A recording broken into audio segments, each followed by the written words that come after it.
Eh bien, bonjour à toutes et à toutes les amis, c'est Cyclisme 3D, j'espère que vous allez bien. Moi ça va nickel, aujourd'hui on se retrouve pour cette petite vidéo débrief. C'est vrai que ça fait 3 semaines que j'ai pas fait de vidéo, j'ai beaucoup hésité à chaque fois. Et j'ai décalé pour faire ces vidéos, mais là aujourd'hui je me suis dit, j'ai envie. Est-ce que c'est parce que le 15 de France a gagné dans un match où j'ai failli être, pas faire un arrêt cardiaque, mais il fallait pas être cardiaque, vous avez capté. Peut-être. En tout cas, avant que la vidéo commence plus en détail, n'oubliez pas de vous abonner, d'activer la cloche de notification, liker, partager, commenter et de venir me rejoindre sur Insta et sur TikTok, c'est Cyclisme 3D. Là, j'ai vraiment envie de reprendre les vidéos à fond et on va parler de Paris-Nice. Alors, Tirreno, vous savez que c'est une course que j'apprécie pas réellement, que je ne suis pas trop. Mais aujourd'hui, on va parler de Paris-Nice en globalité des 7 premières étapes, avec la victoire de Rangodon aujourd'hui, de Paul Sexas et d'Estrade Bianchi.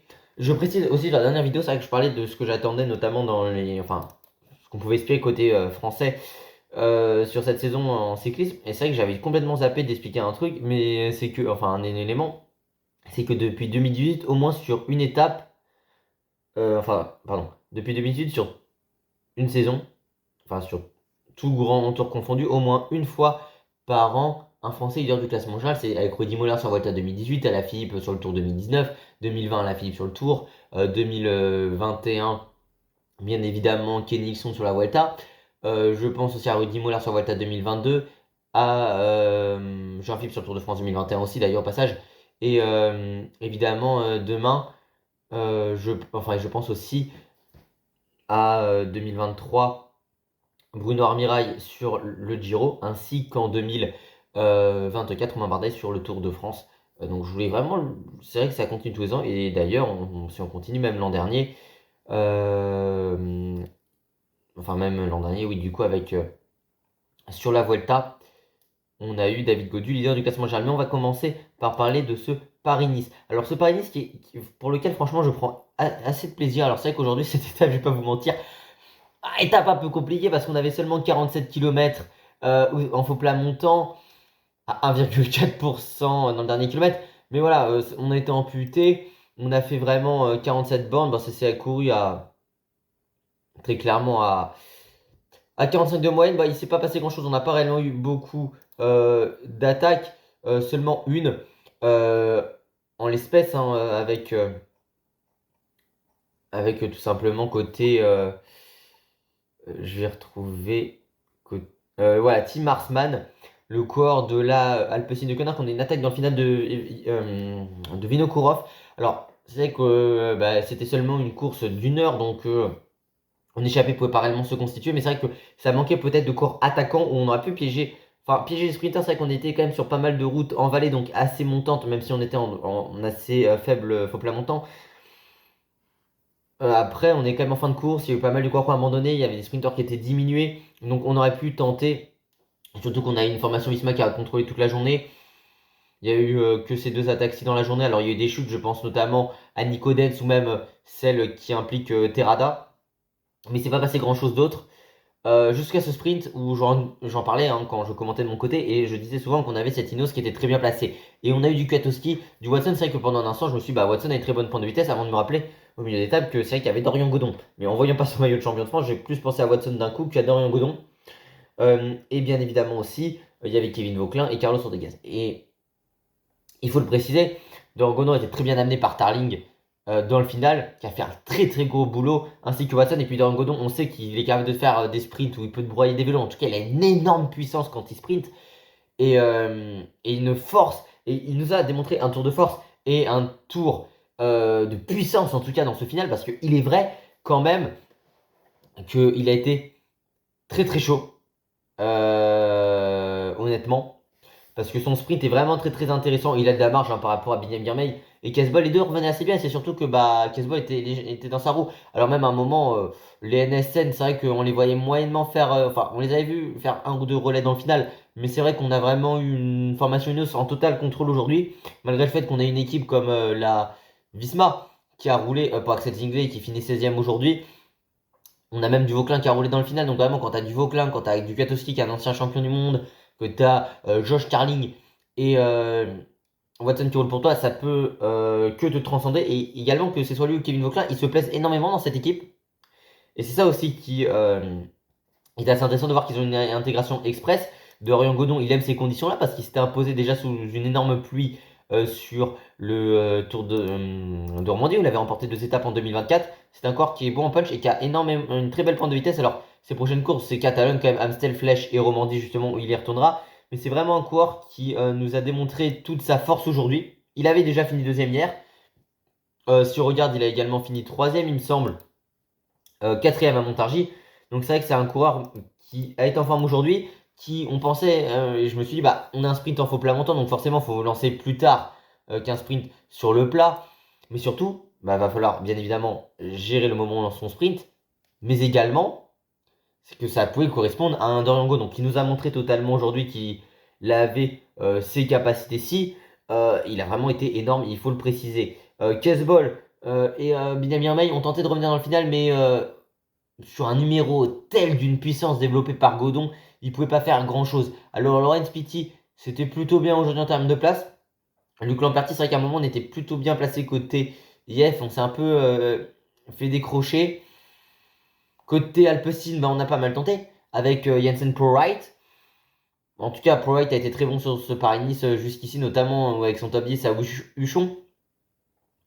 On a tenté aujourd'hui, ce qui permettait d'empêcher à cette formation de rouler, parce que c'est vrai qu'on pourrait se dire, bah, parmi les sprinters, on a vu que Prowright marchait bien, qu'il était très bon dans la pluie et dans le froid à Huchon, et que c'est surtout un coureur, Prowright, qui a une très bonne pointe de vitesse, et que ça peut être un des favoris en arrivée groupée aujourd'hui, donc ça peut être assez intéressant. Puis il avait saisi sa chance, son coéquipier, j'oublie tout le temps son nom, ça va me revenir, Tim Marsman. Parce que Marsman, honnêtement, j'ai vraiment bien apprécié son mouvement de course. Il a jamais eu plus de 30 secondes d'avance. Il n'a pas réellement faibli. Surtout que c'était sur des routes difficiles pour s'organiser parce que le peloton utilisait toute la largeur de la route. Mais on avait quand même à certains moments des longues lignes droites. Ce qui faisait que pour lui, notamment, le peloton pouvait l'observer. Donc c'était un peu compliqué. Donc pour revenir plus en détail sur cette étape-ci, c'est une étape qui, bah, on va dire qu'on a eu un sprint un peu plus intéressant, même si c'est pas passé réellement grand-chose. Côté surprise, bah, enfin surprise non, mais on a quand même un Stuyven qui a été le sprinter honnêtement cette semaine pour la formation Quick-Step qui fait 8ème. C'est vrai que côté Quick-Step, on n'a pas vu réellement Dainese, il avait déjà fini deuxième à Montargis. Il monte en puissance aussi Stuyven, lui qui était pas mal aux côtés de Magnier, en tout cas qui était en train pour Magnier en Algarve. Trentin, un sprint assez intéressant pour lui, qui finit quand même dans le top 10. Il va chercher quelques points ici. Bon, Watson qui finit dans le top 10. Mike Tennyson, 6ème. C'est une belle place pour lui. On a vu quand même que ça a tenté d'anticiper pour Nicolas Vinokourov. Ouais, c'est intéressant de le voir 6ème. Ici, il montre qu'il a quand même des bonnes conditions. Il est capable d'être performant sur cette période-là de l'année. Donc, c'est bien aussi pour lui. Il va chercher cette place-là. Bon, Brian Cocker du top 10, c'est vrai que ça pourrait être un sprint qui peut lui convenir en faux plat montant. En plus, avec la chute et la cassure en finale, bah, on n'avait que 30%, enfin, on avait que même pas une trentaine de coureurs. Et honnêtement, bah, il a eu du mal. Alors, autant hier, effectivement, il était en forme, Brian Cocker, si on regarde hier. Hier, Brian Cocker, il finit quatrième. Est-ce qu'il y a eu du mal à récupérer? Je sais pas, mais en tout cas, c'est vrai que compliqué pour lui. Il a vraiment été assez mal amené. Enfin, c'est vrai que les Cofidis, on les a très peu vus sur cette étape, contrairement à hier. Mais un sprint en faux plat montant aurait pu lui convenir après sa victoire à la Marseillaise. Si on regarde Fedorov est à son niveau. Axel Zinglet, assez déçu parce que je l'imaginais beaucoup plus haut. Surtout que côté Visma, bien évidemment, on pouvait rouler pour son leader, tout simplement. En tout cas, on pouvait rouler pour protéger Vingord et imprimer un tempo, mais surtout pour amener au sprint pour tout simplement Axel Zinglet. Malheureusement, ça n'a pas fonctionné pour lui. Hors du top 15, je pense qu'il y a peut-être un petit peu de problème. Alors, il a explosé hier. Aujourd'hui, il finit assez mal placé. Alors, il explose hier sur le rythme de ses coéquipiers, hein. Rousseau 15ème pour la Groupama. C'est vrai que les Groupama, on les a vus bien placés dans cette étape. On les a vus aussi offensifs sur la première étape de Paris. Je pense notamment à des attaques qu'on a pu voir des bonnes costumes de Quentin Paché à ce moment-ci. Je voulais quand même revenir sur, sur ce début de Paris-Nice. Alors, est-ce qu'on peut revenir sur la première étape? Oui, première étape, Karier Soupossiak s'est échappé, qui a été récupéré dans le final, il est vrai. Sprint qui était un peu étonnant parce que moi, quand je commentais de mon côté, d'ailleurs, j'ai fait tellement d'erreurs que je ne l'ai pas gardé, mais c'est qu'en fait, c'était enregistrement-ci, mais en fait, moi, je m'attendais à ce que c'est soit Margin Vandenberg qui fasse le sprint. Il est bon en début de saison, ça aurait pu lui convenir, mais au final, c'est Lamperti qui gagne. J'étais assez surpris avec beaucoup de braquets. Un sprint avec un virage à 800 mètres qui était un peu désorganisé, notamment avec Guillermey qui finit seulement 5ème, William Guillermey, mais un Guillermey qui a été gêné Enfin, tout simplement parce que la porte n'a pas été ouverte. On a eu un beau retour aussi de l'arrière de Vito Bright, mais à contrario, par exemple, quand on regarde, Casball finit 13ème et Casball a mis énormément de force pour revenir avant réellement qu'on lance son sprint côté Lamperti. Et ce qu'il a, oui, empêché tout simplement, entre guillemets, de pouvoir défendre sa carte. Or, Louis Sauler avait fait un sprint plutôt intéressant, tout comme Fretin. Pro White avait déjà fini 6ème et 7ème Tony Sen, donc on avait vu qu'ils étaient en forme. Un peu plus décevant pour Axel Zinkler 9ème, qui était le corps le plus rapide de cette formation, Wiesmann. Mais c'est vrai qu'il a. Alors à un moment, ça roulait avec Vingord aujourd'hui pour se dire est-ce que. Enfin, ouais, est-ce qu'on se disait on va rouler pour toi. Enfin, est-ce que Vingord voulait l'amener? Peut-être que la chute a désorganisé quelque chose côté Visma. Après, c'est vrai qu'on se retrouvait seulement vers le dernier kilomètre avec que Campenard pour le lancer. Donc ça n'a pas réellement fonctionné. Dans ce cas de figure-ci pour Zingler, qui était tombé à plusieurs reprises en dernier et qui avait remporté la première étape des cages en 24. Côté de Montargis, bah, il y avait réellement eu que l'attaque dans le final amenée par Danilo qui avait été vraiment très très solide. Il n'a jamais eu plus de 25-30 secondes d'avance. Il a vraiment énormément résisté jusqu'aux 800 derniers mètres. J'ai beaucoup apprécié cette attaque. Et puis c'était assez surprenant entre guillemets de voir Max Condor parce que c'était pas le coup auquel on s'imaginait le plus. Malgré le fait qu'on a très bien joué côté Astana déjà avec Tennyson qui passe devant les IF. C'était légal, on s'entend bien, ils n'ont pas gêné les IF, mais qui ont peut-être manqué un peu d'autoritarisme, comme ce qu'on pouvait voir dans la vidéo de la même production, par rapport aux Astana. Ils se sont fait enfermer là-dessus. Et Sullivan n'avait pas fini deuxième, il a fini troisième. Ouais, Laurent Pitty était assez intéressant ce jour-ci. Mais ouais, Steven et Dorian Godon revenaient pas mal de l'arrière, mais Max Cantor assez énorme. C'était sa victoire la plus importante, hein, si on regarde en termes de victoire. Il en a combien car il a 3 victoires. La classique Fonardèche et une étape du Tour cycliste de Turquie. Mais ouais, très très belle victoire honnêtement pour Canter à ce moment-ci qui m'avait un peu plus impressionné. Enfin impressionné dans le sens où c'était un peu une surprise qu'on ne s'attendait pas à réellement forcément à une victoire de sa part. Le chrono par équipe honnêtement, très très grosse performance. C'est vrai que c'était un peu homogène avec pas mal d'équipes qui étaient assez proches, notamment bon, Danouleux qui a fini très tout seul pour sa formation, qui avait pas mal de santé sur cette course, il faut le dire, avant d'abandonner, qui était vraiment en forme. Ouais, Kevin Vauclair était très très bon. Et puis de toute façon, cette formation news, quand on est avec Tarling, on a quand même du Godon, du Cuato, du Watson et du Rodriguez. Ça a vraiment été très solide. Oscaroni a perdu une seconde sur Vauclair à ce moment-là, mais Vauclair était vraiment impressionnant.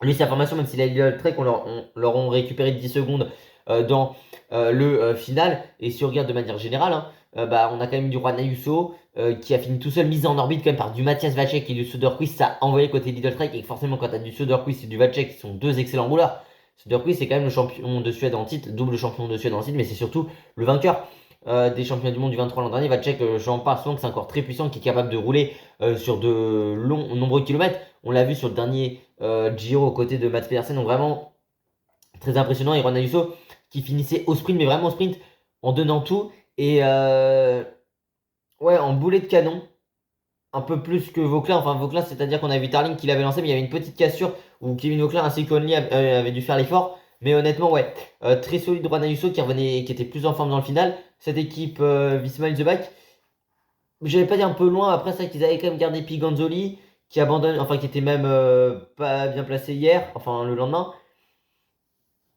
C'est vrai qu'on finissait à 3 côté Visma. Enfin, Visma c'était ouais, un peu étonnant entre guillemets. Enfin, leur chrono était assez bien, mais on est quand même battu d'une quinzaine de secondes, surtout par la Ineos. Donc l'écart est quand même un peu loin.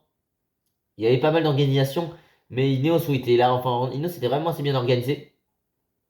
Tout comme Lidl par contre, la UAE, eux, avaient vraiment fait une mauvaise étape de mon point de vue, parce qu'on termine seulement à 2 avec Marc Soler, Brown et McNulty, mais on a des Sivakov qui sont lâchés très tôt, comme Ergot.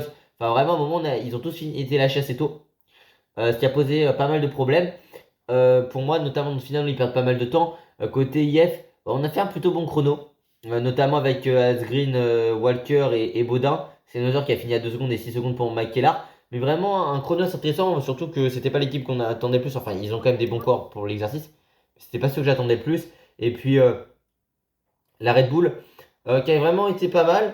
Notamment, on finissait à 3 avec Vlasov, Thornley et maintenant Philippe Martinez.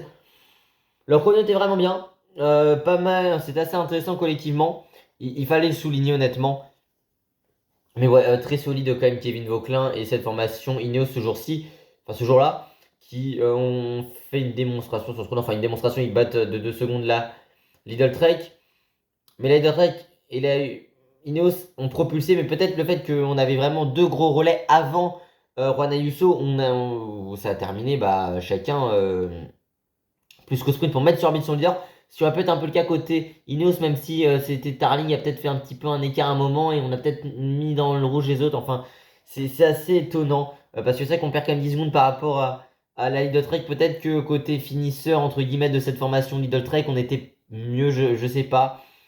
Mais c'est vrai que Juan Ayuso, on a un Juan Ayuso qui finit en boulet de canon. On finit très fort côté Kevin Vauclin, mais Juan Ayuso m'avait donné une énorme impression à ce moment-ci, notamment en finale. On sait que c'est un très bon coureur dans l'exercice. Le lendemain, étape assez intéressante avec une grosse bordure. Honnêtement, quand j'ai vu Vauclin qui était lâché, je me suis dit, mais c'est chelou parce qu'il est quand même chez Ineos, mais en fait, il a été poussé dans un champ. Lenny Martinez aussi, on savait que son équipe fallait quasiment pas grand monde dans son équipe autour de lui. C'est ce qu'on a vu. Mais j'ai beaucoup aimé surtout Vauclin, en fait, le fait que pendant quasiment 100 bornes, il roule quasiment seul dans le groupe de contre. Et honnêtement, il a été vraiment très performant. Il dépensé énormément d'énergie. Surtout que dans sa formation Ineos, on a quand même son leader qui tombe en ligne, enfin son co-leader. Et à un moment, il change de vélo, il a du mal à revenir. Et au bout de 2 km, enfin à un moment, quand t'arrivais pas à revenir, je me suis dit, bon, Only, surtout que j'ai juste vu pendant 2 minutes le texte sur le live texte sur un RMC, je me suis dit, bon, s'il n'arrive pas à suivre, Only ou qu'il a du mal, vous relevez, vous attendez Vauclin qui est à 50 secondes et vous revenez tous ensemble. Ce qui n'a pas été le cas à ce moment-ci, malheureusement. Et Vauclin qui a été quand même très impressionnant ce jour-là, parce que quand même, ne pas lâcher, fini à 3,38 de Vingord, certes, mais c'est un coureur quand même qui a fait quasiment 180 km en chasse-patate tout seul, quasiment avec Lenny.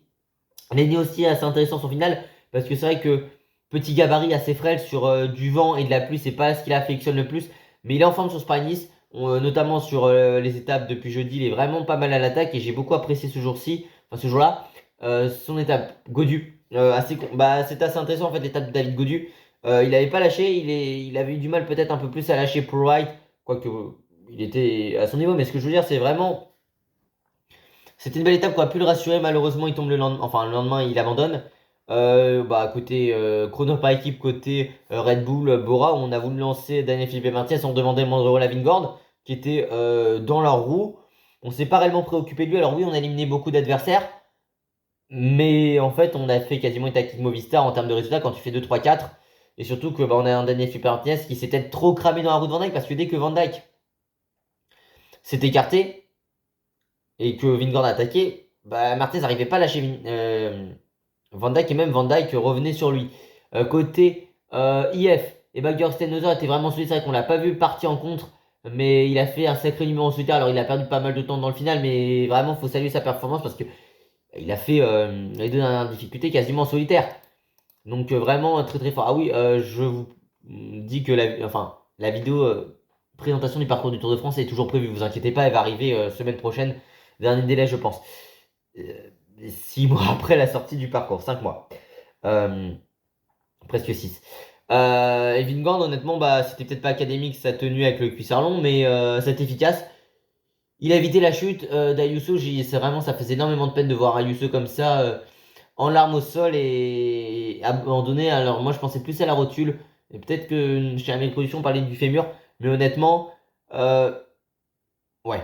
Ça a été très difficile pour Juan Ayuso qui abandonne comme ça, même mon père McNulty aussi, et Roméo, en tout cas pour le général.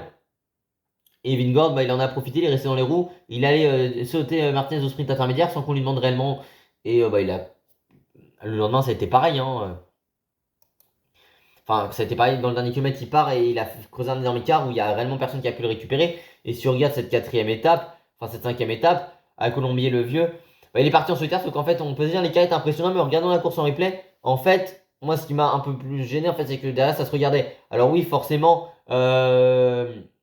c'est compliqué parce que il y a eu la fatigue de la veille, et puis à un moment, on a vu qu'il était à 30-40 secondes, l'écart faisait que d'augmenter. Et en fait, on faisait du fractionné, c'est-à-dire qu'on lançait beaucoup de Milas, et après, on se regardait, et du coup, ça a facilité le retour, notamment du groupe avec Isa Guerré, Only qui s'est sacrifié pour Kevin Vauclin, et Terrada. Il y en a un qui s'en est plutôt bien sorti là-dedans, c'est Valentin. Parce que Valentin Parapin, mine de rien, avait tenté d'anticiper. Il va chercher une belle deuxième place. Il a mis plusieurs attaques, et sur une attaque, à un moment, peut-être là où tout le monde se regardait, ou alors tout le monde commençait à souffler, enfin à exprimer le besoin de souffler, et oui, il est parti. Et ils l'ont plus revu, et derrière, ça se regardait, notamment avec Lenny qui était vraiment en forme, Kevin aussi, Steinhauser et Daniel Felipe Martinez qui était peut-être un peu plus en difficulté à un moment. Donc, ouais, c'était un peu compliqué, entre guillemets. Quand on regarde Terrada, hier, bah pareil, on a vu énormément, enfin une très très grosse attaque de Lenny. Vraiment assez tranchante. Qui met peut-être un peu dans le dur la plupart de ses adversaires, où Vingord bondit directement dans la roue. Et ce qui est assez intéressant à souligner, c'est que bah, on a quand même Vauquelin qui avait fait l'effort, notamment Martinez ou Steinhauser. Et d'ailleurs, Vauquelin s'était sacrifié pour Godon. Mais en fait, Terrada est plutôt bien suivi. Et comme j'expliquais juste avant par rapport à l'attaque de Valentin Pavard, bah là on arrive vraiment sur une portion un peu plus de plat où tout le monde se regarde parce que bah, forcément les leaders reviennent entre eux. Et Terrada, qui n'est pas le coureur le plus dangereux au général, bah, il est Terrada, si on regarde le classement général, après c'était Apsi, il était combien de Il était à 11 minutes. Ouais, voilà, Terrada 10ème à 11 minutes, voilà, 10ème, il n'était pas réellement dangereux. C'était pas le coureur auquel on se méfiait le plus, donc il part. À ce moment-là, bah, au moment où il part, ça se regarde. Et ouais, grosse attaque tranchante, tout le monde avait besoin de souffler parce que forcément, Lenny Martinez a mis une grosse attaque, on était au sommet d'une ascension. Et, euh, et en plus, on arrivait à une bascule qu'il a plutôt bien géré et ça lui a été performant vu qu'il a réussi à aller s'imposer en direction de Apt. J'ai vraiment beaucoup apprécié ce Paris-Nice, bah, surtout l'étape vraiment de mercredi. On a eu pas mal de chamboulements en termes de classement général qui étaient vraiment assez plaisantes. Mais ce final-ci en direction de Apt, oui, était bien parce que c'est vrai qu'on avait quand même des coureurs intéressants. Enfin, on avait vraiment en tout cas, la victoire de Terrada est intéressante, c'est sa plus belle victoire de ses carrières. Et puis côté XS Astana, on a une équipe qui a été solide. En tout cas, on a fait une équipe XS Astana qu'on a vu offensive, qui va chercher 2 victoires d'étape. Enfin, offensive dans le sens où bah, on a eu la combativité, notamment avec cette attaque de Terrada. Bon, aujourd'hui, il y a une attaque seulement d'1 kilomètre de Fedorov, mais on a eu intéressant également aussi au moment où s'impose Counter. Et bah, on a su montrer son autorité pour être bien positionné. Et cette formation qui continue sur sa dynamique de l'an dernier où elle était allée chercher.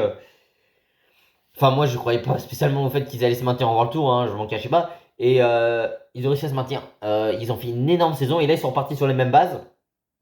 Donc, assez intéressant pour eux, si ça peut continuer dans la durée.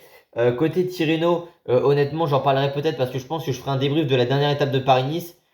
Et comme ça, je parlerai peut-être de Tirreno. Parce que Tirreno, j'ai pas réellement suivi. Enfin, c'est pas une course que je suis. D'habitude, bah, il y a le chrono, ouais, où il a été énorme, Philippe Hogan. Enfin, il a creusé des écarts immenses. 26 secondes d'avance. On sait que c'est un chrono urbain, là où il est le plus performant de manière générale. Donc, il a fait des très très beaux écarts ce jour-là.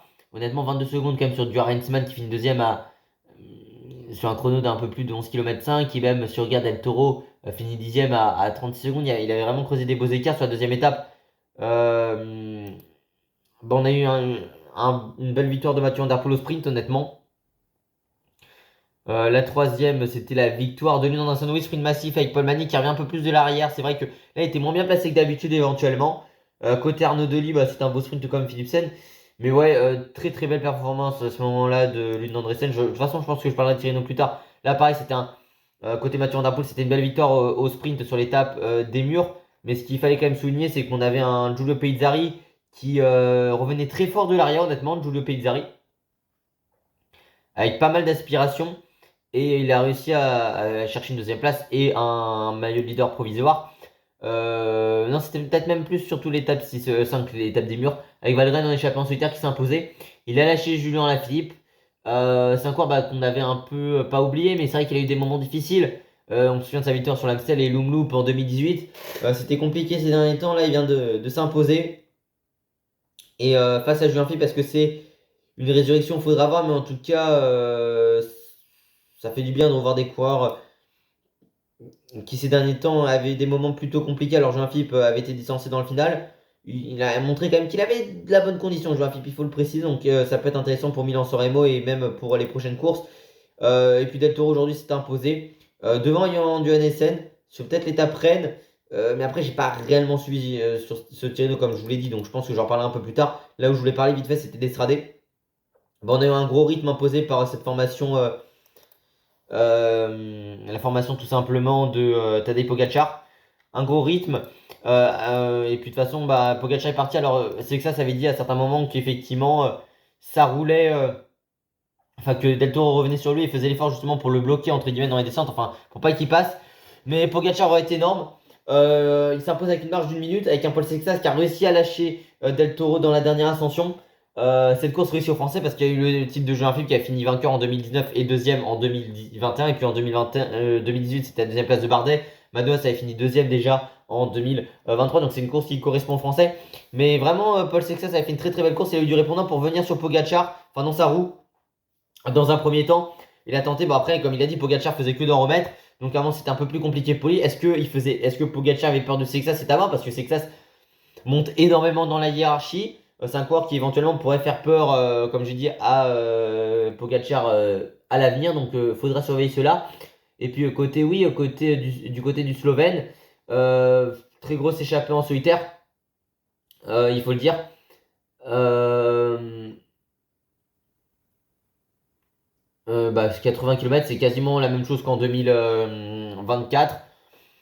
Il nous a fait une Pogacar comme Del Toro qui a fini troisième et battu par Paul Sexas dans la dernière rampe. Et puis un autre qui était très bon dans la dernière rampe, c'est quand même Romain Grégoire qui a fait une belle course. Alors c'est vrai que Del Toro et Sexas ont été récupérés par le groupe de contre à un moment et puis sont repartis. Mais vraiment, Paul Sexas, une course de 60 km montre encore qu'il a beaucoup de capacité. Alors moi, ce qui me gêne un petit peu, c'est les débats. Oui, effectivement, je parle souvent de Paul Sexas et à juste titre. Mais c'est vrai que moi, ce qui m'embêtait, hein, c'est des fois les débats qu'on peut avoir, par exemple. Alors, je les écoute pas, les débats sur l'équipe RMC, mais autant dire que est-ce que c'est le futur vainqueur du Tour de France? Bon, ok, mais faire des débats, dire est-ce que c'est pas une rivalité légendaire Pogacar-Sexas? On peut un peu se calmer à ce moment-là. C'est comme RMC, qui ont le même actionnaire que Decathlon avec sa MACGM, qui te font un article en disant est-ce que Sexas va prolonger ou est-ce qu'il va aller chez UAE ou chez Ineos? Enfin, il est en fin de contrat fin 2027, bien évidemment qu'il intéresse tout le monde sur le marché. Alors on annonce que potentiellement il aurait enfin une dead time euh, pour avant le Tour de France. J'espère qu'il restera chez Decathlon parce que Decathlon ils ont dit qu'ils voulaient gagner le Tour de France à horizon 2028-2029 et une équipe de nationalité française parce qu'ils aiment bien dire qu'ils sont l'équipe internationale basée dans les Alpes françaises. Mais donc une équipe française avec un sponsor français qui voudrait faire gagner le Tour de France à un Français, je pense que ça pourrait avoir beaucoup de résonance. Et même s'il va chez UAE, il y a toujours Pogacar, Del Toro et Almeida. Pareil, enfin chez Ineos, ça commence à être bien fourni. Et puis je pense que côté Decathlon, on va vouloir former une équipe à ses côtés qui pourrait être assez intéressante. Pitcock, oui. Septième à ce moment-là, bah, c'est vrai que ce sera des manqués. Était une course assez intéressante. Bon, Yann Christen aussi qui avait fait un peu de travail. Mais ouais, honnêtement, Pogacar était impressionnant. Bah, il nous a fait une course habituelle, mais c'est pas parce que il nous habitue à cela, Pogacar, que c'est pas quelque chose d'exceptionnel de faire un numéro comme celui-ci. Et puis Paul Sexas, surtout deuxième, qui impressionne de plus en plus. Alors là, il ira direction le Tour du Pays Basque. C'est que c'est un coureur que j'apprécie énormément, en qui j'ai beaucoup d'espoir. Mais il aurait été monstrueux, déjà, même quand il s'impose. Alors j'ai vu le résumé de sa course parce que j'étais à l'étranger, mais magnifique les 40 km en solitaire sur le Tour. Tout simplement sur la Drôme classique, la faune Ardèche, pardon, où il bat quand même des Jorgensen. On pense aussi, ce jour-là, il bat quand même du Romain Grégoire, du Lenny Martinez. Donc vraiment, Paul Sexas, il a été monstrueux. C'est vraiment encore que j'apprécie énormément, en qui j'ai beaucoup d'espoir. Et si tu regardes, oui, cette faune Drôme Ardèche, il bat aussi quand même du Yann Christen. Donc il bat quand même, et du Skelmos, du Piganzoli, du Bernal. Donc il bat pas n'importe qui. Et avec le talent portant à plus de 40 km de l'arrivée, il nous a fait une démonstration. Et voilà. Je voulais surtout parler aussi de ces Strade Bianche, notamment parce qu'il a été quand même impressionnant, parce que finir deuxième à 19 ans sur une classique comme celle-ci, il faut aller le faire. Et ouais, il aurait été énorme. Paul Sexas, honnêtement, et c'est un coureur exceptionnel. Mais qu'il faut pas mettre tant de pression que ça, parce que même si on va dire qu'une carrière dans le sport, c'est long. Enfin, c'est court par rapport à l'échelle d'une vie, plus de 10 ans, oui. Mais c'est long, une carrière, parce qu'il faut toujours être au top en 10 ans. Et à un moment, tu peux avoir, tu peux avoir des coups de moins à un moment qu'il faudra bien gérer. Surtout, alors évidemment, quand tu es à ton top, il faut tout le temps gagner, entre guillemets. Enfin, il faut prendre le maximum de résultats quand c'est possible. Mais c'est vrai qu'à un moment, certaines fois, tu peux être un coureur avec un excellent potentiel. À un moment, peut-être avoir moins confirmé. Puis quand on regarde Bernal, par exemple, certains disaient il va gagner 8 Tours de France et il a eu son accident. Même, mais certains disaient que Quintana va gagner 10 Tours de France après l'édition 2013. Et voilà, Quintana, c'était plus compliqué. Alors, il avait gagné une Vuelta et un Giro, on s'entend bien. Mais faut prendre les étapes les unes après les autres pour Paul Sexas. Moi, je dis que j'ai pris pas mal de plaisir sur ce Paris-Nice. C'est vrai que les Strade Bianche, je vous le débrief une semaine après. Mais une course vraiment très intéressante. Alors, j'ai pu voir seulement le résumé parce qu'il y a le match du 15 de France en même temps. Mais non, j'ai vraiment beaucoup apprécié. En tout cas, surtout Paul Sexas, c'est ce que je disais à un pote, c'est que Sexas, on sait qu'il a le niveau, en tout cas, il a le talent. Il a surtout le niveau physique également. Également, il a quand même quelques capacités, bah, un peu de récupération. En tout cas, il est également bon en chrono. Enfin, il est excellent en montagne en chrono, il a du bon punch, mais surtout, on sait qu'il a les capacités physiques, qu'il a le mental aussi, la détermination, qu'également aussi il a une forme de leadership et qui sait redonner à ses coéquipiers ce qu'ils lui ont donné, notamment, je pense, à sa victoire, enfin la victoire qu'il a laissée à Nicolas Prodhomme l'an dernier. Donc c'est encore très très intéressant. Et ouais, franchement, il fait que de m'impressionner Paul Sexas. Et c'est encore exceptionnel en fait. Voilà. Mais je voulais vraiment revenir un peu sur ces Strade Bianchi de manière générale et surtout sur cette enfin cette avant-dernière étape de Paris-Nice. Et je pense que j'y brieferai demain. Enfin demain ça va être compliqué pour moi, mais plutôt lundi. Enfin soit demain soir ou lundi. Mais je pense plus lundi, la dernière étape de Paris-Nice. Et vraiment semaine prochaine, enfin faire la vidéo sur mon analyse du parcours du Tour de France où je dis qu'il y a des choses intéressantes, d'autres lesquelles je suis moins en phase. À chaque fois je fais que de repousser, mais il faudrait vraiment que je la fasse. Et la semaine prochaine, j'aurai peut-être un peu plus de temps, donc je vous la ferai, je pense. En tout cas, j'espère que cette vidéo vous aura plu. Si c'est le cas, n'oubliez pas de vous abonner, activer la cloche de notification, liker, partager, commenter, de venir me rejoindre sur Insta et sur TikTok si c'est Cyclisme 3D pour te voir la prochaine. Ciao.